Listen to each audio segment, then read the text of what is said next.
Welcome to Joyful Living DMV. We invest in real estate. Don't forget to subscribe to Joyful Living DMV YouTube channel and visit us online at joyfullivingdmv.com. Okay, so inside of our fire pit, you see it's painted black. That's not just any old kind of paint. That is a heat-resistant paint, a high-heat paint.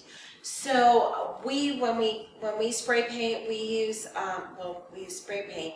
Usually we get the one that you would use, like if you're gonna paint your grill. That's the one that we get, and that works in here. You don't want to get just regular paint because that will not work with the heat. Okay, usually we're gonna have a set of utensils, that's our tools, that's gonna go with us. And it's going to have like tongs. That's so that while your fire is burning, you can move the wood around and keep things nicely going. You're going to have a poker. Again, that's going to help you move things around.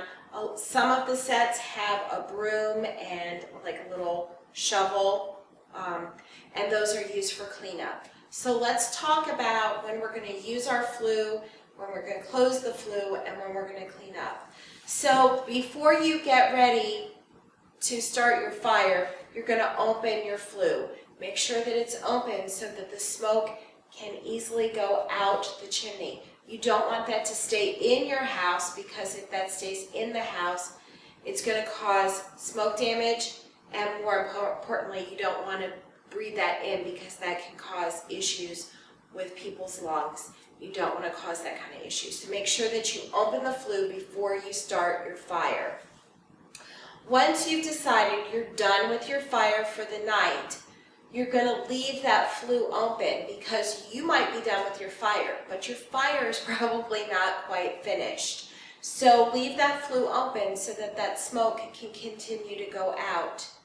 You're going to want to kind of stay with your fire until the embers, what's burning, has kind of started to go down. There's no flames, and you're going to let that sit. The next morning, go ahead, close up that flue so that you don't have the cold air coming in, but let that sit. You don't want to touch that yet. Maybe move it around with one of your tools that you have. Move it around so that it can continue to cool off.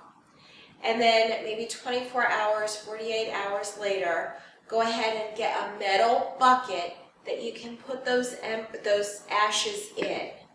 Take that outside the house. Let that sit away from the house. Maybe put it in the driveway or the backyard.